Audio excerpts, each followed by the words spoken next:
All right, everyone. I'm here with George Castros. What's up, bro? How are you doing, Ricky? I'm Good good, to see man. you I'm good. here. It's good to see you, man. Yes, Yeah, man. Let's do it, very man. good. Let's have a little convo. What you got?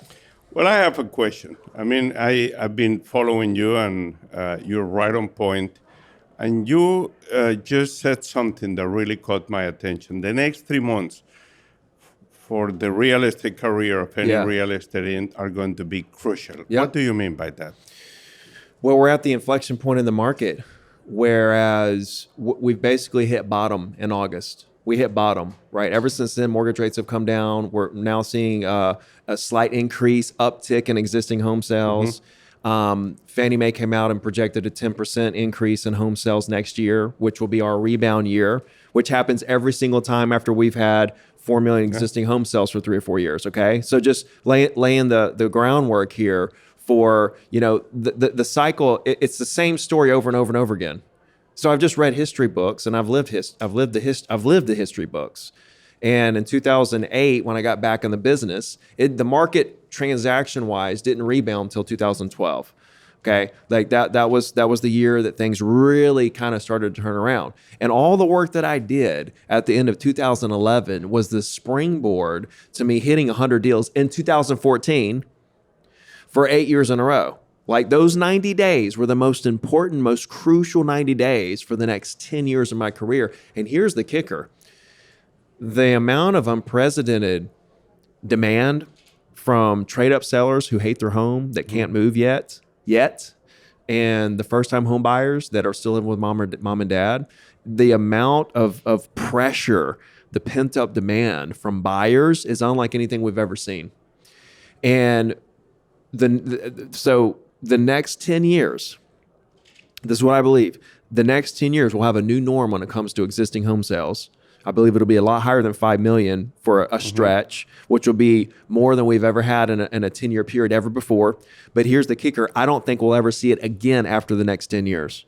I think this next 10 years is going to be the biggest 10 years in the housing market forever. You think so? I do believe Even so. for real estate agents? Yes. This next 10 years will be the most profitable for real estate agents ever in history, because we're going to have more transactions and we've got more technology to help us do more deals in less time. So how do you, for example, put the 3 months? Why the next 3 months are the most important? Because once the surge happens, it's too late.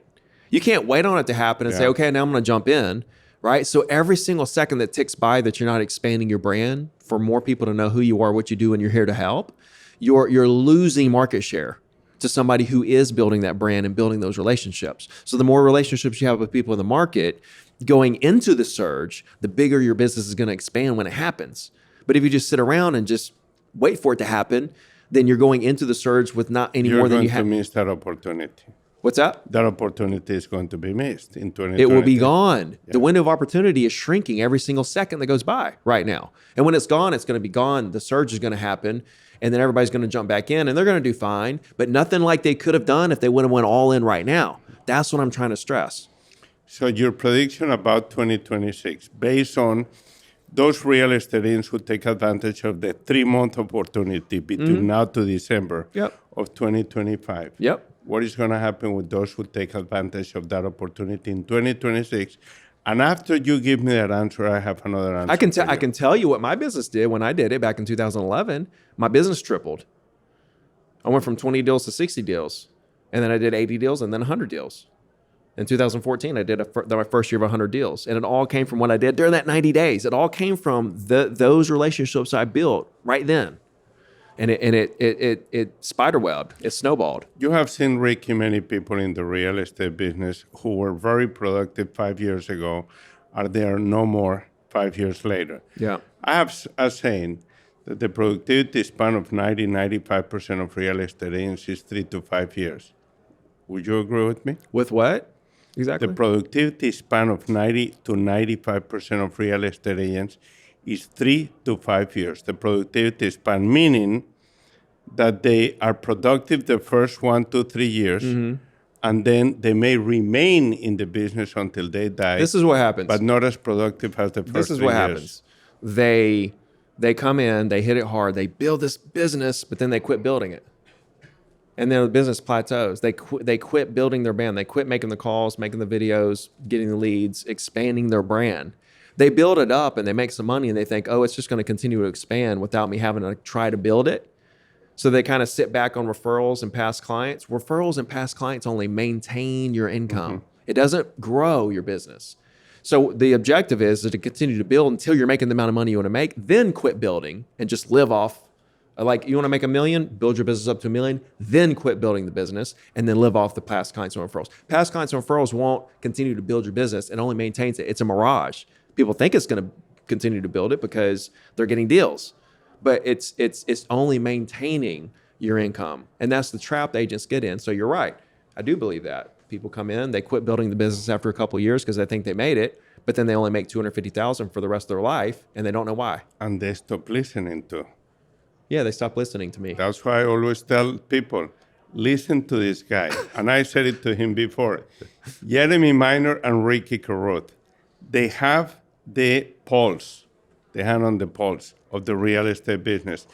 And I have another question. And listen to him too, especially when he says stuff like that. Smart guy. You bet. One more question. Now, the last question that I wanted to ask you is, why do you share so many secrets? Those secrets that you share are deep. They're very objective. And you like to do it frequently. Yeah. On a daily basis. Mm-hmm. Why do you like to do that? Why not? What's the downside?